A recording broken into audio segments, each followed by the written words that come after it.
Greetings, and welcome to this week's in-depth video, where we will be taking a good look at the Stalwart Guardian. I'm your host, Zolfury, and let's get going. The Guardian is a magical, heavily armored soldier profession, who uses many different unique boons and virtues to assist him in battle. The Guardian is one of the most diverse professions in the entire game. Depending on which weapon set you have equipped, they can perform many different roles. Even though there is no traditional tank or healer in Guild Wars 2, the Guardian still can be a very viable tank-like profession, and they also have plenty of amazing healing abilities. Not only that, they are one of the best control professions in the game, and they can deal solid damage and support their allies very, very well. No, they are not overpowered. Reason being is because they cannot do all of these roles at once, and they are not exceptional at any one of them. They're great at all of them, but not exceptional. Anyways, so what are their actual abilities? Well, trademark to the Guardian is its virtues. These virtues are a lot like signets. They have a passive effect that is persistent, and they also have an active effect that puts the whole thing on cooldown, but has a greater effect than its passive.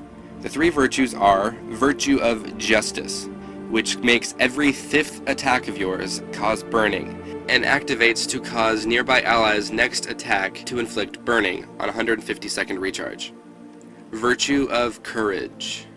Every 30 seconds you are granted the Aegis boon, which causes you to block the next attack. Actively, this applies Aegis to nearby allies on 150-second recharge. And the last virtue is Virtue of Resolve.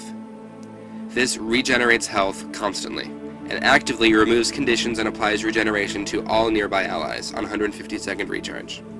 Just so you know, these virtues do not take up a spot on your skill bar. They sit above the weapon skills and can be activated by other hotkeys or by clicking on them, so you don't have to worry about fitting them into your other skills. Some of you may be thinking, okay, so the Guardian has heavy armor just like the Warrior, and it can heal itself over time. That's a little overpowered. Well, no, it's not, because they balanced it so that the Warrior has a higher base health than the Guardian. But the Guardian makes up for it in that they can regenerate health constantly. So, let's get on to their special skill types. Those skill types are Aegis. This is a removable boon that blocks the next attack. This boon is granted through Virtue of Courage, and it is exclusive to the Guardian. Next we have Chains. These are a set of 3 skills that share a single slot. Basically, when you use the first skill in the set, the next one shows up on the same slot. And then when you use that one, the next one shows up on that same slot. When you use that one, it reverts back to the first one. To my knowledge, that's how it works. Spirit Weapons. Another trademark to the Guardian is their spirit weapons. Right now there has only been one announced, and we'll talk about that in a little bit. But these are basically summonable weapons that fight alongside the Guardian and cannot be attacked. They also have a command attack, which causes some sort of a greater attack to the enemy, and then that weapon vanishes. Next we have Symbols. Symbols are large AoEs that the Guardian can place on the ground, which control large areas of the battlefield for a short time. Some of them inflict damage to enemies, and others give some form of benefits to allies, and some do both. Wards. A ward is a select area on the ground that stops enemies from passing through it, while allowing allies to move freely. These are amazing control abilities, and I could see them being very, very useful. So now let's talk about their weapons. For the two-hand, they can use the hammer, the greatsword, and the staff.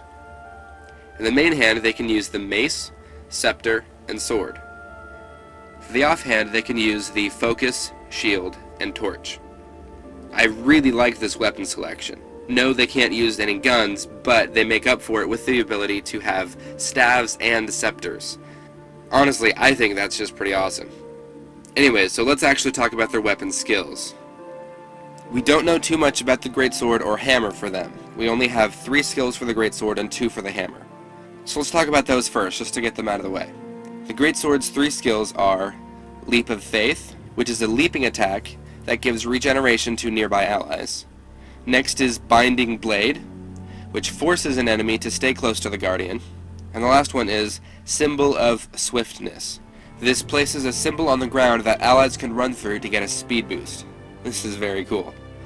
The only two skills we have for the hammer at this point are Mighty Blow, which is a very powerful area of effect attack, and Symbol of Faith, which places a symbol on the ground that gives the Vigor boon to your allies.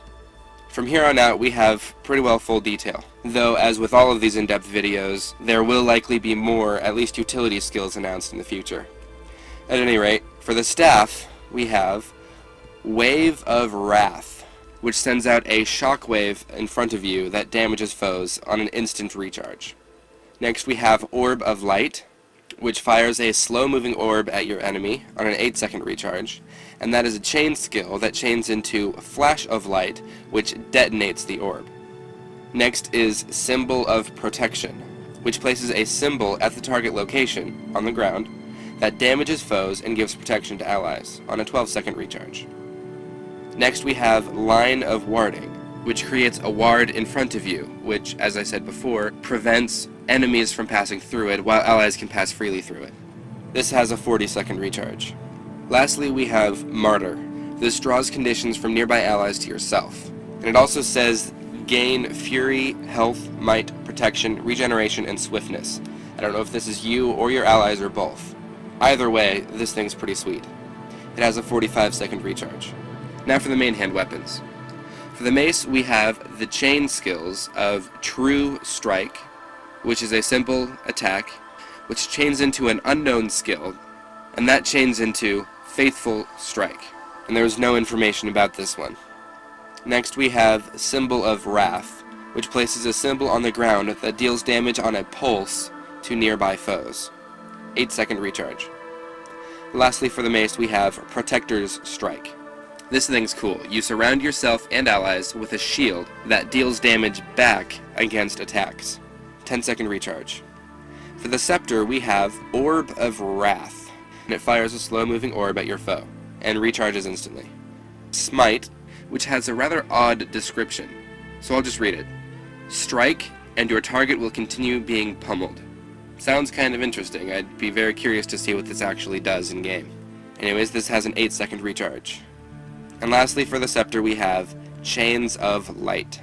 This immobilizes your target on an 18-second recharge. The last main hand weapon is the sword, which has Sword of Wrath. This slashes twice at your foe on an instant recharge.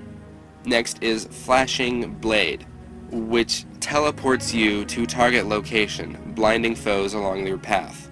This thing is awesome. 15-second recharge. Lastly, we have Zealot's Defense. This blocks enemy ranged attacks while sending out projectiles of your own on a 15-second recharge. Now for the offhand weapons. For the focus, we have Ray of Judgment. This damages and blinds up to 3 nearby enemies, and also heals and removes a condition from nearby allies. 30-second recharge. Next we have Shield of Wrath. This creates a shield which negates the next few attacks. If it is not destroyed, the shield will explode, damaging nearby foes, on a 60-second recharge. For the shield, we have Shield of Judgment. This is some kind of ranged attack that damages enemies and applies protection to allies. 20-second recharge. And we have Shield of Absorption. This is your trademark shield spell, where you create a dome around you which absorbs magical and ranged attacks on a 35-second recharge. And the last weapon is the Torch. The first ability for the Torch is Cleansing Flame, where you throw flame in front of you, which damages foes and removes conditions from allies on a 20-second recharge. And lastly, we have a Chain, which is Zealot's Flame, where you set yourself on fire to burn nearby enemies, 30-second recharge. And that chains into Zealot's Fire, where you shoot a fireball that causes burning to enemies. Alright, now let's move on to the other skills. As per usual, these other skills break down into 3 main groups: Healing, Utility, and Elite. Let's start with Healing. There are 2 groups of Healing, General and Signet. The first healing skill is a very well-known monk skill from Guild Wars 1. And yes, you guessed it, Healing Breeze. This grants regeneration to yourself and allies on a 20-second recharge. Next we have Shelter, where you block attacks while healing yourself or allies. It's not very clear. 20-second recharge. For the Signet, we have Signet of Resolve. And the description is in quotes, so I guess I'll just read it out. Allows you to passively regenerate even more health, and also removes conditions when used. Now moving on to the utility skills. These break down into 4 main groups: General, Shout, Signet, and Spirit Weapon. For General, we have Smite Conditions, where you lose all of your conditions, and nearby enemies take damage doubled for each condition that you had. This can be used while stunned. Next we have Wall of Deflection, where you create a wall that deflects projectiles. I know, they're really smart with their names. This has a 60-second recharge. Next we have Meditate, which causes all of your virtues to recharge instantly on a 120-second recharge. Seeing as this probably wasn't very clear before, how the virtues work are they have a passive effect and then an active effect, and when you use that active effect, they are set on a very long recharge time. So you cannot use that one virtue for a pretty lengthy time, so this ability would be pretty awesome. For Shouts, we have Hold the Line, which gives protection and regeneration to allies on an 80-second recharge. The next shout is Retreat, which grants protection and swiftness to nearby allies on an 80-second recharge as well. And the last shout is Stand Your Ground, where you and all nearby allies gain stability on an 80-second recharge. Stability's effect is currently unknown. I would assume it would be something along the lines of preventing you from being knocked down or something of the sort. At any rate, moving on to Signets, we have Bane Signet. Passively, gives you might. Actively, target enemy is damaged and knocked down on a 90-second recharge. Next we have Signet of Judgment. Passively grants you protection, and actively burns all nearby foes, and grants regeneration to nearby allies on a 60-second recharge. Signet of Wrath. This passively gives burning to nearby foes, and actively burns and blinds your target enemy on a 90-second recharge. For Spirit Weapon, we have Hammer of Wisdom, which summons a hammer that defends you, and its command skill causes your hammer to knock down target enemy, and then your hammer disappears. No recharge timer is given on either of these. Anyways, lastly we have your elite skill, which is pretty awesome. This is called Sanctuary. This creates a protective bubble around the user. It prevents enemies and attacks from coming into it, but allies can enter it, though their skills are disabled while they're inside. Pally bubble, anyone? I would assume this would have a 720-second recharge, just like most other elite skills, but a recharge timer is not given. So, that wraps up our in-depth look at the Guardian. I certainly hope you enjoyed it. Anyways, be sure to tune in 2 weeks, where we will talk about the Sneaky, Sneaky Thief. I'm Zolfiri, and I'll see you then.